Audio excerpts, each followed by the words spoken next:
राजकारणाच्या रंगमंचावर एकाच नेत्याला वारंवार नव्याने सादर करण्याचा म्हणजेच रिलॉन्च करण्याचा प्रयोग जेवढा एका पक्षाने केलाय तितका बहुधा जगात कुठेही झाला नसेल।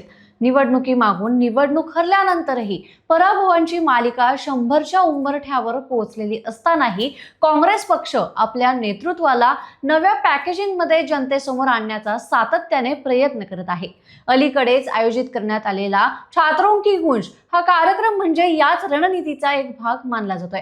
99 पेक्षा जास्त निवडणुकांमध्ये प्रत्यक्ष किंवा अप्रत्यक्ष पराभवाचा सामना केल्यानंतर तरुण वर्ग आणि विद्यार्थ्यांच्या माध्यमातून राहुल गांधी यांची प्रतिमा पुन्हा एकदा युवा, अभ्यासू आणि संवेदनशील नेता म्हणून उभी करण्याचा केविलवाणा प्रयत्न काँग्रेसकडून केला जातोय।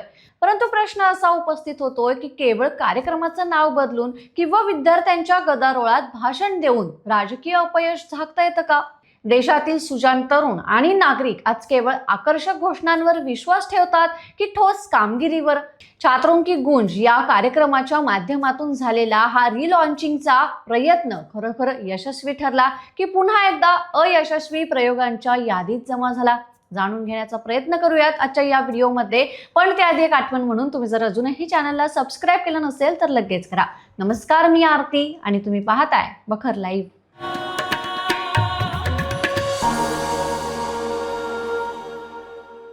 गेल्या दशकभराचा इतिहास पाहिला तर राहुल गांधी यांच्या राजकीय प्रवासात सातत्य पाहण्याऐवजी इव्हेंट आधारित रिलॉन्चिंग अधिक पाहायला मिळते।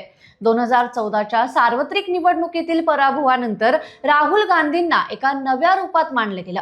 त्यानंतर 2001 ते 19च्या काळात चौकीदार चोर हे या घोषणेभोवती त्यांची नवी प्रतिमा तयार करण्याचा जो प्रयत्न झाला तो जनतेने धुडकावून लावला।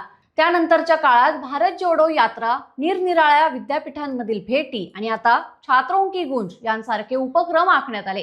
राजकीय विश्लेषकांच्या मते तर जेव्हा एखादा नेता स्वतःच्या धोरणांवर आणि कामांवर आधारित लोकांमध्ये आपली जागा निर्माण करू शकत नाही तेव्हा अशा प्रकारच्या PR आणि ब्रँडिंग कार्यक्रमांचा आधार घ्यावा लागतो। जवळजवळ 99 निवडणुकांमध्ये पक्षाचा पराभव झालेला असताना सातत्याने त्याच नेतृत्वावर विश्वास दाखवणं आणि दर काही महिन्यांनी राहुल गांधी 2.0, राहुल गांधी 3.0 असे दावे करणं ही काँग्रेसची राजकीय मजबुरी बनली आहे। मात्र प्रत्येक वेळी या ब्रँडिंगच्या मागे ठोस धोरणांचा आणि राजकीय स्थिरतेचा अभाव स्पष्टपणे दिसून येतो। छात्रों की गूंज या विशिष्ट कार्यक्रमाबद्दल बोलायचं झालं तर विद्यार्थ्यांच्या प्रश्नांना वाचा फोडण्याच्या नावाखाली या कार्यक्रमाचं आयोजन करण्यात आलं होतं। देशातील बेरोजगारी, शिक्षण पद्धती आणि तरुणांचं भविष्य यांसारख्या गंभीर मुद्द्यांवर चर्चा होईल अशी अपेक्षा होती। परंतु प्रत्यक्षात काय घडलं? कार्यक्रमाचं स्वरूप पाहता हे स्पष्ट झालं की विद्यार्थ्यांच्या समस्या सोडवण्याचा मंच नसून राहुल गांधी यांच्या राजकीय प्रतिमेला पुन्हा उजाळा देण्याचा एक नियंत्रित शो होता। विचारले गेलेले प्रश्न, व्यासपीठावरील व्यवस्था आणि वक्तव्य यावरून असा आरोप होतो की हा कार्यक्रम अगदी स्क्रिप्टेड होता। बरं, इतकंच नाही तर काँग्रेस कार्यकर्त्यांनी विद्यार्थ्यांना आणि उपस्थितांना कार्यक्रमाच्या ठिकाणी पोहोचण्यासाठी जे मार्ग आणि वाहतुकीचे पर्याय सुचवले त्यात भाजपाने आणि महायुती सरकारने उभारलेल्या मेट्रो प्रकल्पाचा प्रामुख्याने समावेश होता। म्हणजेच ज्या विकास कामांवर आणि पायाभूत सुविधांवर काँग्रेस आणि राहुल गांधी सातत्याने टीका करतात त्याच भाजपा सरकारच्या मेट्रोचा वापर करून कार्यकर्त्यांना कार्यक्रमाला आणावं लागलं। ज्या मेट्रोला कधी आर्थिकदृष्ट्या परवडणारी नाही तर कधी फक्त दिखावा म्हणून हिणवलं गेलं तीच मेट्रो शेवटी काँग्रेसच्या कार्यक्रमासाठी गर्दी जमवण्याचं मुख्य साधन ठरली। हा केवळ एक मार्गदर्शक संदेश नव्हता तर काँग्रेसच्या राजकीय दुटप्पीपणाचा आणि पोकळ दाव्यांचा उघडा पडलेला बुरखा होता। आजचा तरुण वर्ग अत्यंत हुशार आणि राजकीय दृष्ट्या जागरूक आहेच, त्याला केवळ राजकीय भाषण नको तर रोजगाराच्या संधी, कौशल्य विकास आणि देशाच्या सुरक्षेबद्दल स्पष्ट धोरणं हवी आहेत।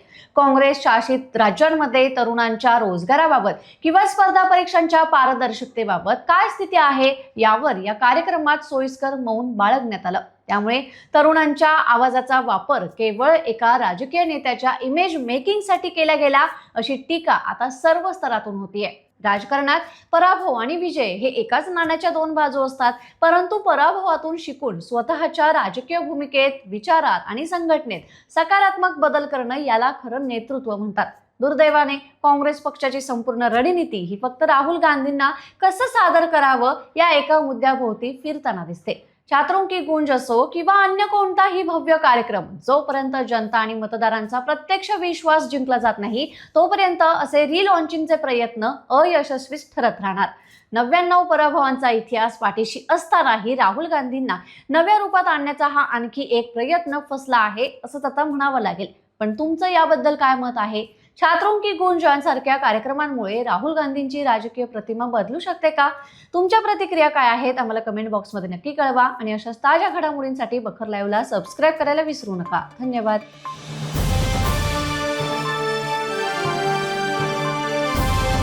समाजकारण, प्रशासन आणि राजकारणातल्या अचूक विश्लेषणासाठी बखर लाईव्हच्या सोशल मीडिया प्लॅटफॉर्म्सना लाईक, फॉलो आणि सबस्क्राईब करा.